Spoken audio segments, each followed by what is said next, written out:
देखिए, आजम खान साहब को अब समझ आया होगा कि जैसी करनी वैसी भरनी, उनके साथ वही हो रहा है। और वो सोचते थे कि कानून के हाथ उनके लिए बड़े छोटे हैं, मगर जो कहावत फिर कानून के हाथ लंबे होते हैं, तो उनको आज समझ आया होगा कानून के सही माने में हाथ लंबे होते हैं। आपने जो कर्म किए थे, आज उसकी सज़ा आपको मिल रही है।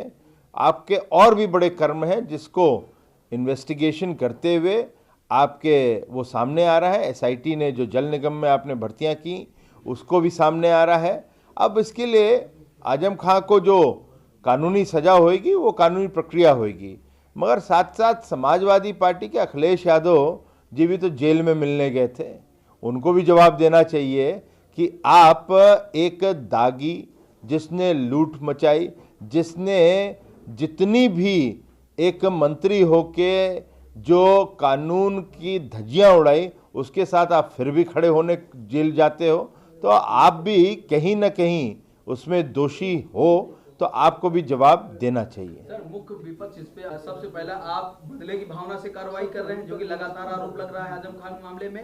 दूसरा ये भी कहेंगे कि सरकार नौकरियां तो दे नहीं रही है, जिनकी नौकरी लगी है वो भी छीन ले रही है। देखिए, पहले तो नौकरियां, आज ही एक शुभ समाचार आया है, 50,000 एक वैध तरीके से पुलिस में भर्तियां हो गई।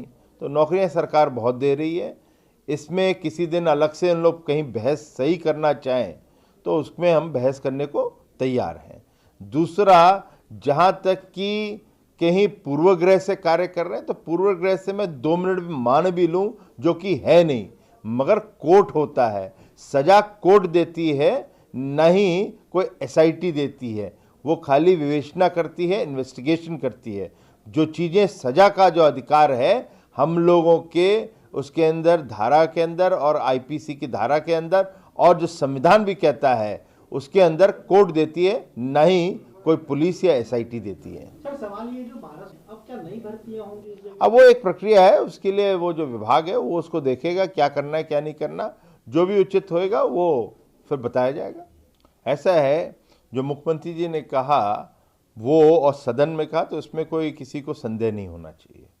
जहाँ तक की बात है, ये हम लोग ने जब कहा था 2017 में कि आपने अनेक अन्याय किए हैं और हर जगह आपका भ्रष्टाचार है, ये आजम खां के ऊपर भी था। तो आज 3 साल जरूर लगे, मगर वो चीज़ें सामने आ रही हैं।